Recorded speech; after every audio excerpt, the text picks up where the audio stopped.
Hello అండి, welcome back to my channel. ఈరోజు మన ఛానల్లో మరొక హెల్దీ అండ్ టేస్టీ స్నాక్ రెసిపీతో అయితే మీ ముందుకు వచ్చేసానండి.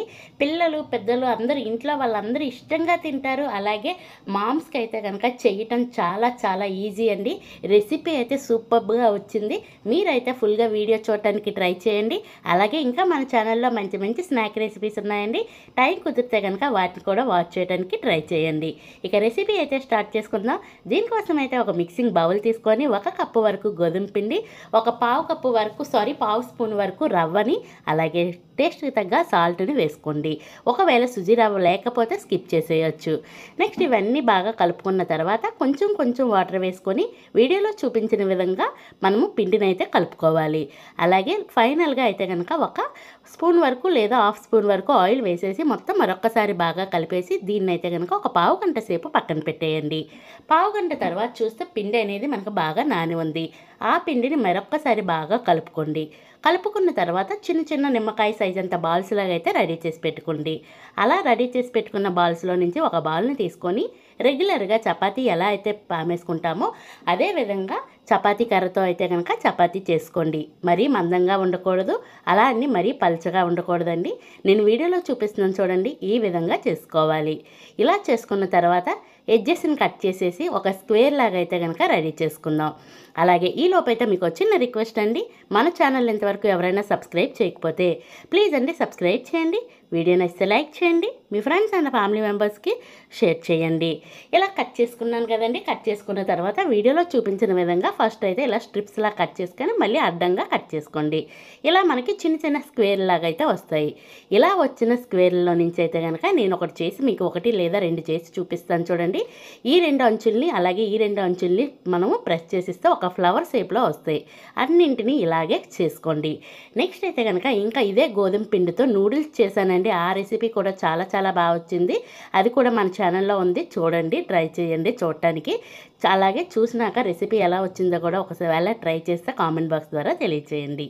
అన్నీ ఇదే విధంగా నేనైతే రెడీ చేసి పెట్టేసుకున్నాను. ఫస్ట్ రెడీ చేసి పెట్టుకున్న తర్వాత నెక్స్ట్ అయితే మళ్ళీ స్టవ్ వెలిగించి కళాయి పెట్టుకొని ఒక 1/2 లీటర్ వరకు వాటర్ వేసుకున్నాను. అలాగే వాటర్లోనే కాస్తంత సాల్ట్ వేసుకోండి. ఆల్రెడీ పిండిలో సాల్ట్ వేసాం కాబట్టి జస్ట్ ఒక పావు స్పూన్ వరకు సాల్ట్ వేసుకొని ఇవన్నీ మరిగిన తర్వాత మనం ముందుగా రెడీ చేసుకున్న ఈ ఫ్లవర్స్ని అయితే వేసేయండి. వేసిన వెంటనే కలుపుకోవద్దండి. కాసేపు అయినాక అటు ఇటు తిప్పుతూ మనం దీన్ని ఒక 3 to 5 మినిట్స్ అయితే కనుక కుక్ చేసుకోండి. ఒక 3 to 5 మినిట్స్ సరిపోద్దండి, బాగా కుక్ అయిపోద్ది. ఇలా కుక్ అయిన వాటిని ఇలా మొత్తం బయటకు తీసేసి వాటర్ ఏమీ లేకుండా ఒక చిల్లుల గిన్నెలో వేసేసి రెడీగా పెట్టేసుకోండి. నెక్స్ట్ అయితే మళ్ళీ స్టవ్ వెలిగించి ఒక కళాయి పెట్టుకొని 1 స్పూన్ వరకు ఆయిల్ వేసుకోండి. ఆయిల్ వేడైనాక సన్నగా తురుముకున్న వెల్లుల్లి రెబ్బలు వేసుకోండి. ఈ వెల్లుల్లి రెబ్బలు ఎన్ని వేసుకుంటే టేస్ట్ అంత బాగుంటుందండి. వీటిని అయితే లైట్ గోల్డెన్ బ్రౌన్ కలర్ వచ్చేంత వరకు ఖచ్చితంగా ఫ్రై చేసుకోవాలి. ఇలా కాస్త ఫ్రై చేసుకున్న తర్వాత సన్నగా తురుముకున్న ఉల్లిపాయ ముక్కలను వేసుకోండి. అలాగే ఈ ఉల్లిపాయ ముక్కలు కూడా గోల్డెన్ బ్రౌన్ కలర్ వచ్చేంత వరకు ఫ్రై చేయండి. ఇలా మూత పెట్టేసి కాసేపు ఫ్రై చేసుకుంటే మంచిగా ఫ్రై అయిపోతాయండి. Medium to high flame adjust చేసుకొని ఈ గోల్డెన్ బ్రౌన్ కలర్ వచ్చేంత వరకు ఫ్రై చేసుకుందాం. కాసేపటికి మనకి ఈ విధంగా ఫ్రై అయ్యాయి. ఇలా ఫ్రై అయితే సరిపోద్దండి. ఇందులోనే మనకి టేస్ట్కి తగ్గ కారం వేసుకోండి. కారం అయితే నేను ఇక్కడ ఒక 1/2 స్పూన్ వరకు కారం వేసుకుంటున్నాను.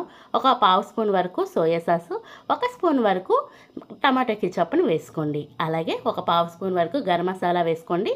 ఇష్టం లేని వల్ల ఆ గరం మసాలా ఫ్లేవర్ ఇష్టం లేకపోతే స్కిప్ చేసేయచ్చు.